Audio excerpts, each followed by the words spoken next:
to show. I appreciate that. I just like to get Jack's, this is information I know. Jack, if you want to just respond on the algorithm, excuse me, Mr. Dorsey, if you want to respond about the algorithms too, do you have specific measures that you're taking to prevent your algorithms from boosting false content? Yeah, so many of the labels did change how the algorithms amplify content. And then, President Trump right now is spreading dangerous misinformation about our electoral process. It's going on right now.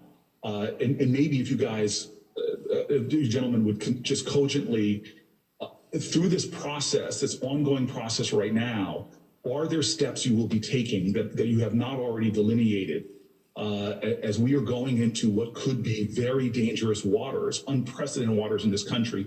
Is there any additional steps that you will be taking right now in the coming days or weeks to stop the further amplification and undermining of our democracy? We are heading potentially, depending upon the behavior of a president who's shown himself to be erratic. Are there steps that you were prepared to take in the coming days and weeks to address this misinformation that we are seeing is coming in an unrelenting manner?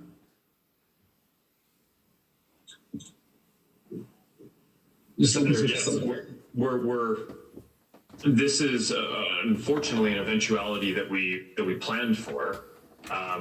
We've taken a number of steps, not just including the fact-checking program that we've set up broadly, but we stopped recommending all civic and political groups as an example because of the risk of misinformation or harm growing there. We've temporarily paused all political ads because of a risk of potential abuse or kind of inflaming tension or potential unrest or violence.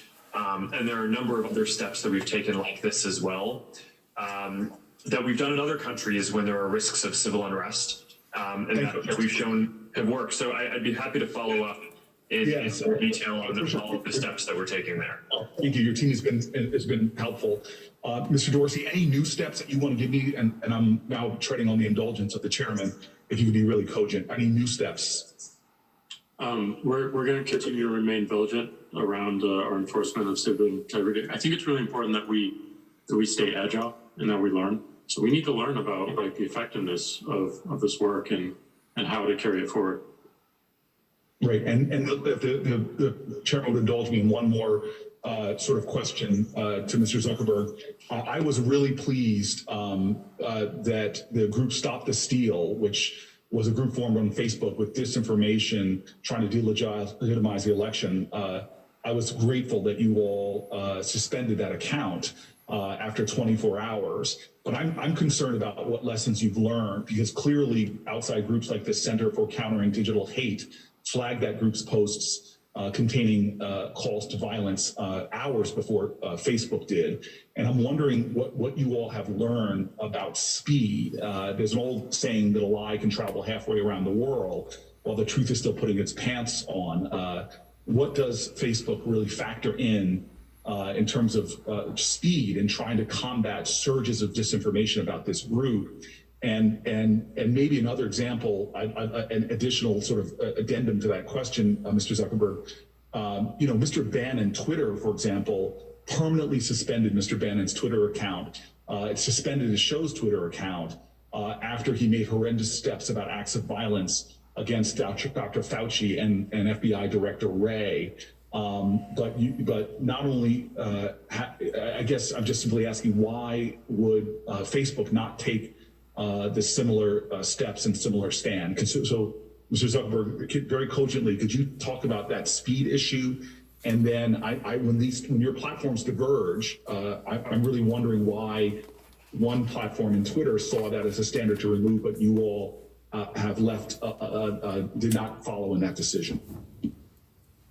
Thanks, Senator. I'm happy to address both of those. On speed, you're certainly right that that's important. And part of what we focus on is figuring out which types of messages or things are going to go viral quickest. Because it's not just about trying to get to everything within, 5 hours, for example, it's actually much more important to get to the harms that are going viral quickly within an hour, even if some things that are probably not going to get much distribution at all might be deprioritized for a little bit longer. So I think making sure that we stay on top of what are the hashtags, what are the groups, what are the messages, who are the bad actors who are trying to spread this content. And as we see the threat evolving, we are typically able to evolve and move faster as well. So we're very focused on that.